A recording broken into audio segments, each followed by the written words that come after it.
It's a beautiful 56-degree weather day here on Thursday, January 19th, 2023, outside of Rhodes Tower at Cleveland State University. We're actually going to head inside the Michael Schwartz Library up ahead to go to the third floor to look at a very cool mural called Love Letter to Cleveland. So let's go on and check it out. So when you get off the elevator on the third floor, if you go this direction, they have these special collections and Cleveland Memory Project, although right now I think you can only go in there by appointment. But then you have on both sides this Love Letter to Cleveland mural.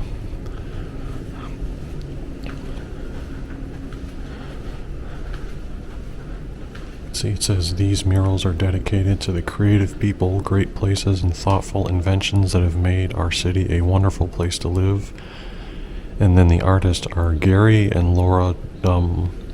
Now Gary supposedly is the one that drew the mural, and then Laura is the one who colored it in.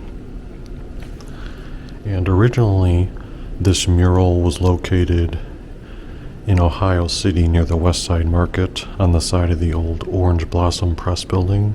And that was back in 2013, I believe. But then over a couple of years, the weather kind of eroded it, including, I think the wind may have blown off one complete side of the mural. And then I saw in a news segment, there was also some kind of disagreements with the owner. I don't know if it was a new owner of the building about possibly replacing it. So they eventually sought a new location, had a GoFundMe, and I think it was about $5,000 they raised to reprint this and have it installed at the Cleveland State Library. So let's try to go through the mural. These are kind of iconic things that are associated with Cleveland. People were either born in Cleveland or grew up in Cleveland or had an occupation in Cleveland, or just landmarks or things that are very memorable to the city in general. And this blue ribbon that goes across the whole thing, it lists every item and person that's on it, and it's supposed to kind of represent the Cuyahoga River flowing through the city. So let's start off. Now the names don't necessarily associate with the location. I believe they, for example, if you look right here where it says Alan Freed, that's not Alan Freed right there. Alan Freed is actually at the opposite end, but everyone listed on this side of the mural is on this side. So this was actually the toughest one. I didn't know who it was, so I had to go through all the names and kind of that's why I made my own little list here to cross everything out and figure who is this, just to make sure. And the only person left was John D. Rockefeller, which makes sense because of the oil industry and business nature. I guess that's what the smoke is coming up. And then above that you have the air show.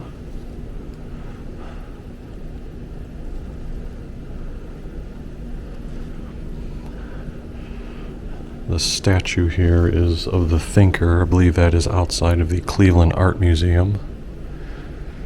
And then you've also got the Good Time 3 representation there. Although I didn't even notice this on the printout. It actually has the Cleveland skyline. Up top there's Chef Boyardee. I always loved eating beefaroni as a kid. And then I find it cool. Any of the companies that are on the stock market now, it's pretty interesting how many of them have roots that tie back to Cleveland. There's the legendary Jim Brown, number 32, and kind of tying into the Browns, or definitely tying into the Browns, right below him is the Bone Lady. I haven't seen her in recent years, in the crowd at games. I don't know if she still goes, but she was definitely a prominent figure X number of years ago. Going back to the top, I don't think that's a specific person, but that in general is supposed to represent the Cleveland Orchestra. And then below him in the baseball is Cy Young.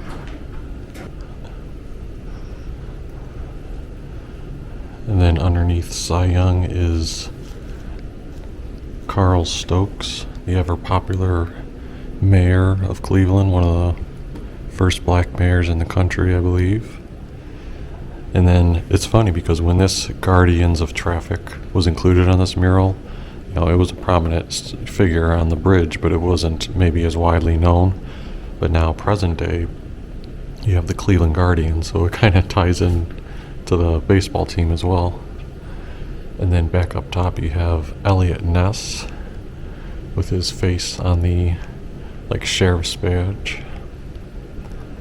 And then the leg lamp, probably one of the biggest drawings on this mural, or it takes up the whole length of it. How iconic is that? I mean, everyone knows the leg lamp if you're from Cleveland, right?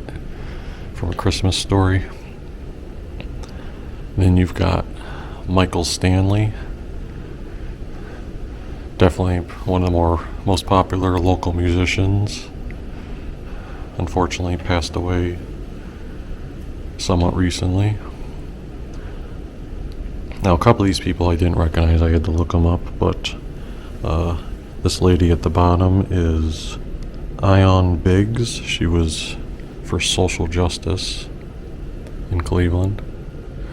The zebra represents the Cleveland Zoo. The vehicle there is for the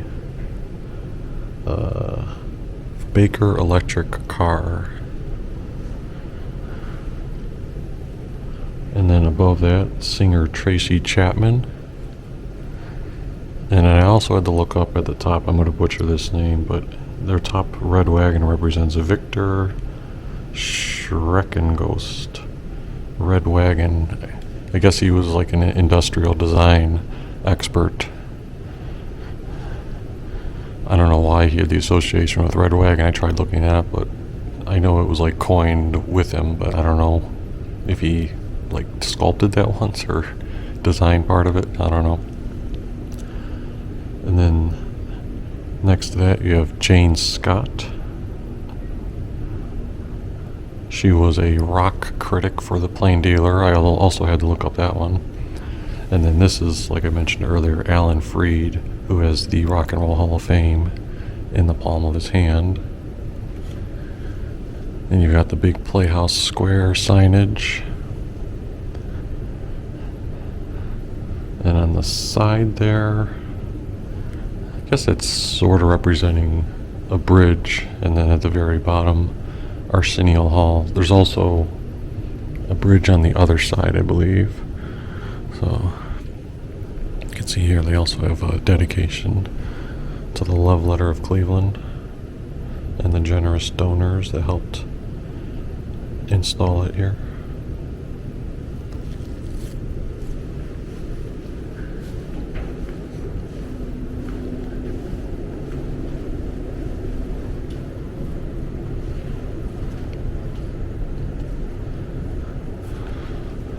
Starting off on the other end here is Ghoulardi, the famous late night horror program that always aired in Cleveland. I think it still airs in some capacity, right?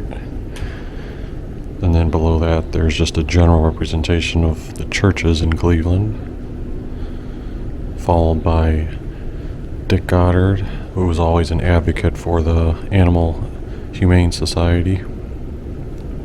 And then above Dick Goddard is Margaret Hamilton. She was the actress who played the witch in The Wizard of Oz. And then Lifesavers, I guess the candy Lifesavers, the person who created it has ties to the Cleveland area.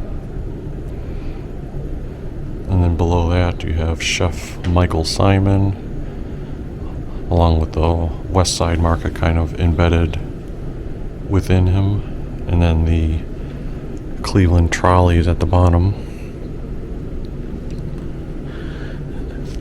Staying at the bottom, you have Harvey Pekar. He was the American Splendor guy, both the comic and the movie. I still have to watch that movie. The more and more I keep reading about it. I heard of it when I was a kid, but then it wasn't until a couple of years ago when I realized oh wait a minute, that's about Cleveland. About Cleveland. Then above him you have Jesse Owens, track and field star and Olympian. And then you can kind of see above Jesse Owens and kind of going along the whole left side of the mural is one of the bridges in Cleveland. The one thing that I couldn't quite understand the connection, other than assuming that there's a lot of them by maybe Lake Erie, and that's probably the connection that we're on Lake Erie, is this is supposed to be a perch. See right there it says perch. So I guess they just have the fish representation. And you've got actress Halle Berry. And above Halle Berry, Garrett Morgan with the traffic light. I did a project in elementary school where I had to make like a little thing out of thin cardboard that acted like a traffic light. This also took me a while to figure out, but I think eventually I found the connection. You can see over there it says Mercury, NASA. So I was Googling like Mercury, NASA, Cleveland. I was like, what's the connection to Cleveland? And then eventually I was like, oh yeah, John Glenn. I think that's the craft that he rode in, and John Glenn is a Clevelander. I was kind of surprised or wondered why they didn't put John Glenn on the ribbon instead of that. Then you've got the free stamp sign. Dennis Kucinich.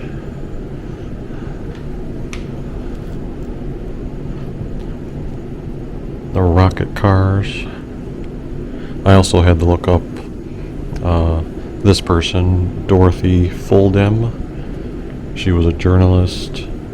Sounded like she was prominent with the news network WEWS and also the Cleveland Press. And I also had to look up this thing right above her, which was the Hulett Unloaders. I guess it's near Whiskey Island and would help unload ore and helped make Cleveland an industrial place. Then you've got Screamin' J. Hawkins.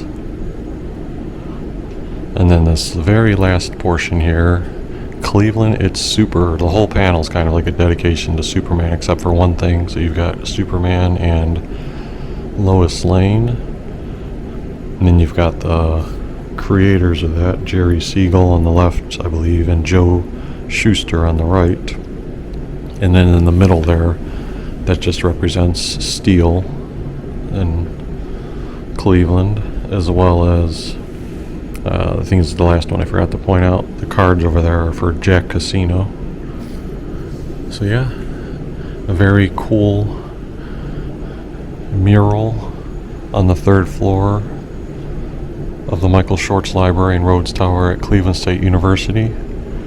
And again, this is titled Love Letter to Cleveland. So if you haven't ever seen this and you happen to be on campus at one point, definitely come up and check it out for this, what I would think of as a very cool hidden gem in Cleveland, Ohio.